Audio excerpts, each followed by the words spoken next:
If you are a specialist doctor trained overseas, you may be able to practice in Australia without sitting at the AMC exams. This route is called the specialist pathway. Information about this pathway is often confusing, and I get a lot of messages about this pathway. Now, I did not pursue the specialist pathway, so the information I'm giving you is based on my conversation with my friends and what I have read on the internet and Medical Board of Australia website. But in this video, I'll try to give you a simple step-by-step guide to provide the clarity you need. And if you have any questions, we can discuss. Now, let's talk about the main route for overseas specialists to practice independently in Australia. There are several ways for international doctors to get registered in Australia, and these include the standard pathway and the competent authority pathway. But today we are focusing on the specialist pathway. For a long time, this was the most direct route. However, there is now a newer, even faster option for some specialists, which we'll discuss. First, let's talk about the traditional specialist pathway, broken down into 6 simple steps. The first step is the eligibility. To apply for this pathway, you must be a fully qualified specialist in your home country. This means you have completed all training and passed all exams. You also need to meet the Medical Board's English language requirements and have a current license to practice. Finally, your medical degree must be from an institution that Australian Medical Council recognizes. If you meet these criteria, you are ready for step 2. Step 2 is the application and the paperwork. After you have verified your eligibility, you need to prepare your documents. So you start by verifying your qualifications through the EPIC service. This is called Primary Source Verification, or PSV. Once complete, you will create an online portfolio with the Australian Medical Council. Then you can apply directly to the Australian Specialist Medical College for your field, such as the Royal Australian College of Surgeons or Royal Australian College of Physicians and so on, depending on your specialty. Now, after this, the third step is the assessment and the interview. Once the college receives your application, they begin their assessment. And this usually starts with a detailed paper-based review of your training, logbooks, and career history. After this review, many colleges will conduct an interview, either in person or via video call. The purpose of this is to compare your skills and experience against an Australian-trained specialist. Then after this, the fourth step is understanding the outcomes. After the assessment is done, the college will place you in one of 3 categories. The best outcome is substantially comparable. This means the college considers you equivalent to an Australian-trained specialist. Now, although this is the best outcome, this is also the hardest outcome to achieve. A more common outcome is partially comparable. This means the college views your skills positively but has found some gaps in your training compared to Australian standards.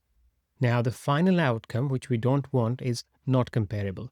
This means you cannot continue in this pathway and will need to explore other options like the standard pathway. So after the assessment is done, the 5th step is what to do after you have got the outcome of your assessment. Your journey is not over after the assessment. If you are found substantially comparable, you will usually need to complete up to 12 months of supervised practice, and this ensures you are familiar with the Australian healthcare system. If you are partially comparable, you will need to do supervised training to fill the identified gaps, and this can last for up to 24 months. Now, the 6th step is securing a job. Whether you are substantially or partially comparable, you must find a job in Australia to complete your period of supervised practice. This can be one of the most difficult steps as specialist jobs are very competitive. You need a job offer to obtain provisional or limited registration from the Medical Board of Australia and begin working. Now, there is a new pathway called Expedited Specialist Pathway. This pathway allows certain specialists to bypass the long assessment process and apply directly to the Medical Board of Australia. The current eligible specialties are anesthesia, general practice, obstetrics and gynecology, and psychiatry. The eligible qualifications are very specific, mostly for doctors trained in the UK and Ireland, but there are other countries as well, and you can find the list of these countries from the respective colleges. This pathway is much faster, but you must still complete about 6 months of supervised practice. The list of eligible specialties and qualification is updated regularly, so always check the Medical Board of Australia's official website for the latest information.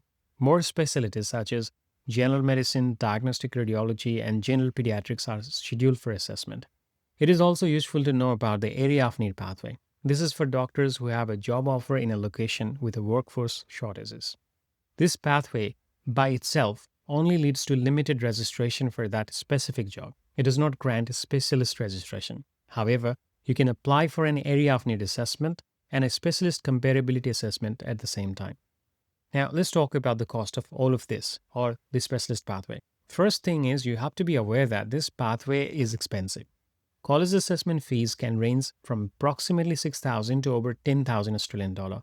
For example, the Royal Australasian College of Physicians fees can total over 16,000 for a partially comparable candidate, while the Royal Australasian College of Surgeons assessment fee is over 10,000. Now, these costs do not include verification, visa, and registration fees. There can be many other additional things as well, which you'll have to think about. So you have to prepare for a significant financial investment if you want to go down this pathway. A common challenge is that even highly experienced specialists are often found to be partially comparable. And this can happen if Australian training programs are longer or have different curriculum requirements. My most important tip is to be meticulous with your application. Do not just list your degrees. Provide detailed evidence of your full scope of practice. Include comprehensive logbooks, a list of procedures, and examples of your consultant-level decision-making. This practical experience can help compensate for any perceived gaps in your formal training. The specialist pathway is complex and each person's journey is unique. If you have questions about your personal situation, please leave them in the comments below, and I'll try to answer as many as I can. And if you found this guide useful and want more content for international doctors moving to Australia, please subscribe. The only thing I want to tell you is this is an overview of the specialist pathway, and it is a rigorous and often lengthy process. However, it is the established route to practicing as an independent specialist in Australia without taking the major exams. The process requires patience and persistence. For many, the opportunity to work in Australia's excellent health system makes the effort worthwhile. Thank you for watching, and good luck with your journey.